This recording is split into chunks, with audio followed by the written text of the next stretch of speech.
Mark Grayson is Invincible, the half-human, half-Viltrumite hero who eventually becomes powerful enough to take on the entire Viltrumite Empire. But just how powerful is he exactly? Well, today, that's what we're going to find out. What's up, guys? This is DanCo. I do fight breakdowns, power ranking videos, or more deep dives into your favorite characters and franchises, with new videos every week. So if that seems great to you, well, sit back and enjoy the video. Hit that like button if you want to, or hit the subscribe button while you're at it. So for starters, well, why are the Viltrumites so stinking powerful? Well, it's because they have access to smart atoms, molecularly the same as normal atoms, but they give access to all sorts of power on the atomic level. And Viltrumites are unique because they can use smart atoms for a whole lot of different powers: super strength, super speed, flight. They're the only race in the universe to have smart atoms literally encoded inside their DNA. That's what makes them so powerful. And just how powerful are they? Well, with super strength, most higher tier Viltrumites are in a class all their own, like Conquest, where he can casually bust out of solid 400-ton solid steel blocks encased all around his body, as well as 6 miles of earth caving in on top of him. And even that's not enough to overpower Invincible. Invincible and Conquest had some of the greatest fights in the entire series, leveling towns, busting apart mountains, creating whole new canyons, and basically terraforming the planet as a result of their showdowns. Invincible came out on top both times, beating Conquest and eventually killing him. During his fight against Invincible, well, Omni-Man was punching Mark so hard that he was shaking entire mountains, and doing this repeatedly. In fact, Omni-Man was sending Mark flying all over the planet, causing earthquakes each time that he landed.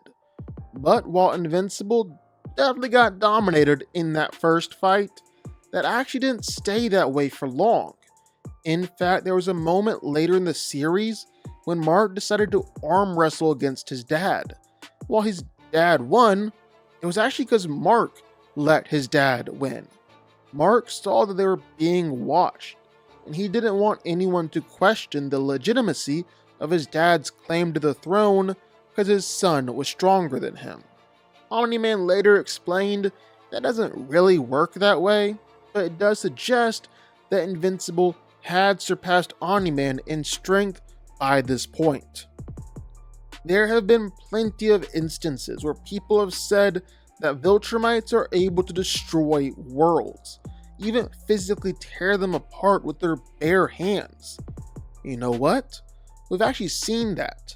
Omni-Man, Invincible, and Thaddeus all teamed up to destroy the planet Viltrum, which is roughly twice the size of Earth. They busted it apart just by flying straight through it. So yeah, the higher tier Viltrumites are incredibly powerful, and Invincible is basically the strongest and most powerful out of all of them. He got a few upgrades throughout the series. First off, when he actually started working out, that began to increase his strength. Then after his first fight with Thrag, when Thrag nearly killed him, well, Adam Eve rebuilt his body back and stronger than ever, to the point where now Invincible could actually challenge Thrag straight up. He could throw 100,000-ton spaceships into lower orbit, decapitate some of Thrag's kids, or kill them with just 1 or 2 hits. They were literally splattering against him and killing themselves just by trying to hurt him. And at the end of the series, he didn't just beat Thrag in a fight, but he also beat Alan the Alien in just a few hits, who's just as powerful as the strongest Viltrumites out there. One time in a crossover event that is canon, Invincible managed to push a moon out of its orbit and send it hurtling into the surface of Mars. Yeah, no doubt about it, Mark ends up being the strongest hero in Invincible. It's also insanely tough. Like, really tough. Before he even started working out, well, Mark was able to be hit with electricity 10 times as powerful as lightning, meaning that it was 500,000 degrees, or the same heat as the second hottest part of the sun. Then after he began working out, well, Invincible survived a special nuke that the Mauler twins came up with that was like 1,000,000 nukes all packed into one. Invincible survived. He's taken punches from Solar Man in a crossover, a dude who's a casual planet buster. He survived explosions that legit vaporized a city. Not destroyed, vaporized. He took blasts from Universa and her staff.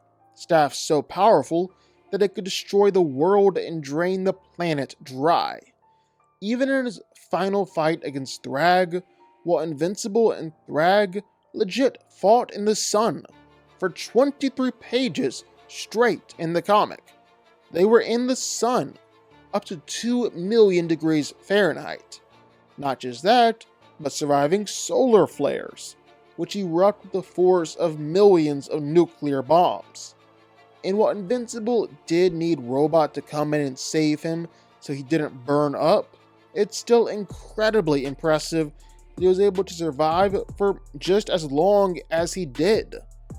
Then lastly, speed. And all Viltrumites are able to ignore gravity and move around at faster than light speeds, as they're actually able to bypass the speed of light altogether by subspace jumping their atoms. And Invincible can definitely do this, move at faster than light speeds. In fact, he's one of the fastest ones there is, even just busting through that planet Viltrum, while Invincible had to move faster than light speed to do it. And this is just common routine for Mark. While he's flying around or even during his fights against other Viltrumites, he's repeatedly moving at faster than light speeds. No question about it.